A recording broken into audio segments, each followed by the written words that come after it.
Hoops halftime report as your Indiana Hoosiers currently lead the Marquette Golden Eagles 47-34 at the half.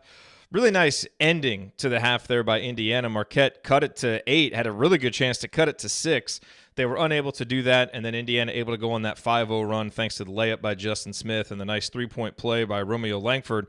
Perhaps not coincidentally, after Juwan Morgan came back into the game. You know, the run that Marquette went on there late in the first half occurred with Juwan on the bench after he got his second foul, and Rob Finney had already been on the bench. And, you know, that's where, and I understand it. 2 fouls, your bench is already a little bit thin. You don't want Juwan to get that third foul, but he had been playing his best basketball of the year leading up to that and had really been a huge part of Indiana pushing that lead out to 42-24. So, you know, you try and steal some minutes with him on the bench, and in that case, it doesn't work, as, you know, Marquette really did a nice job of getting the ball inside. Hauser was able to get some buckets, and they were able to cut into the lead. But again, kudos to Indiana. You know, that is a half. You really need to go into halftime, I think, you know, leading by double digits there, just kind of psychologically because of how the game started, where you're up 19-4. You know, the control kind of went back and forth after that, but Indiana then ends the first half on that nice crescendo. So that was nice to see. I thought, again, getting back to Juwan Morgan, you know, it was 29-22, and this was another one of those critical junctures where, you know, Marquette kind of looked like they were going to maybe seize control back. And I think that was a really big possession for Indiana.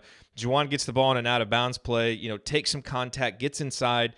He had been settling, I thought, too much for outside jumpers, in part, you know, because of just some of the lineups that Indiana had been playing.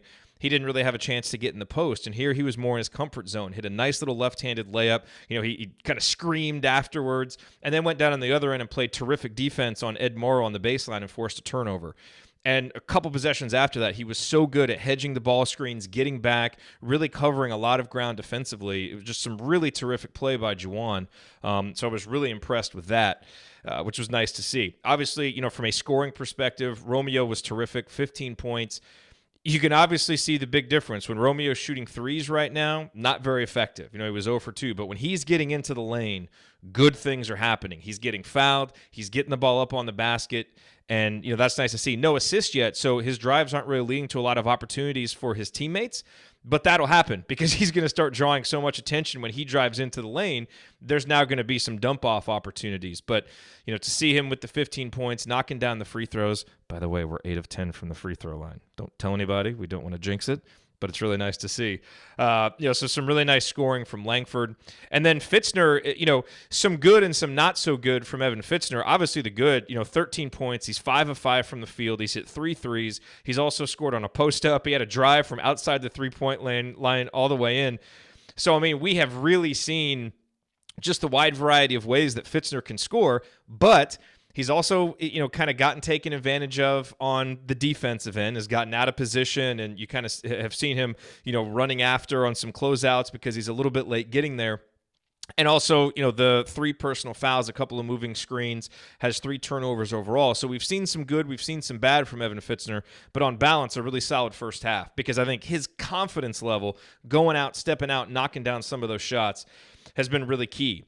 You know, you look at what Marquette has done. Marcus Howard, 3 of 9 shooting. I thought Rob Finney played terrific defense on him early. You know, everybody who's been able to be matched up with him has done a good job, and he's forced some shots, you know, just kind of trying to find some openings.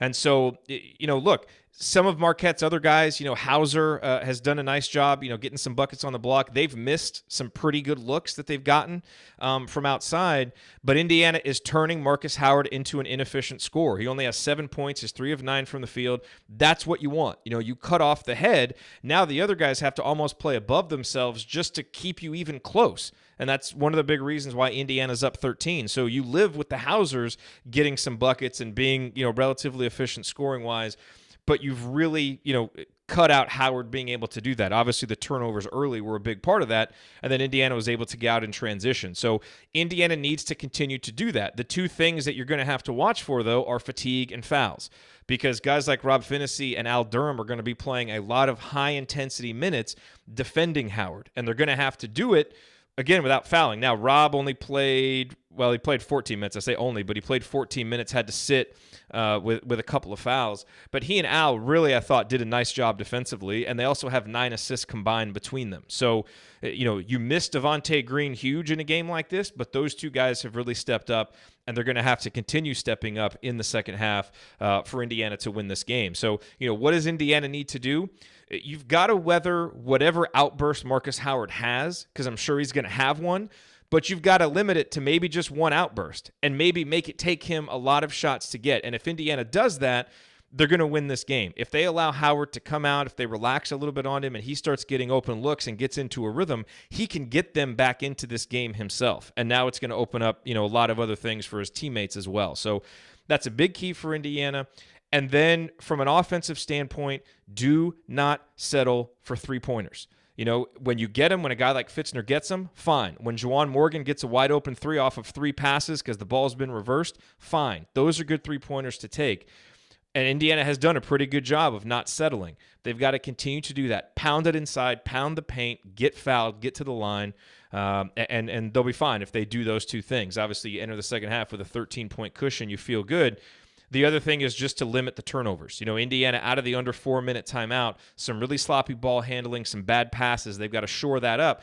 If they take care of the ball and limit the extra possessions they give to Marquette, then they'll have a really good chance of getting out tonight with a shorthanded victory. They've looked impressive so far. I would expect them to continue here in the second half. And if they do those things that we just talked about, then we should have a victorious episode of the postgame show. So join me, Andy, and the coach Brian Tonsoni. We will be here immediately following the game, assemblycall.com, or at our YouTube channel, youtube.com/assemblycall.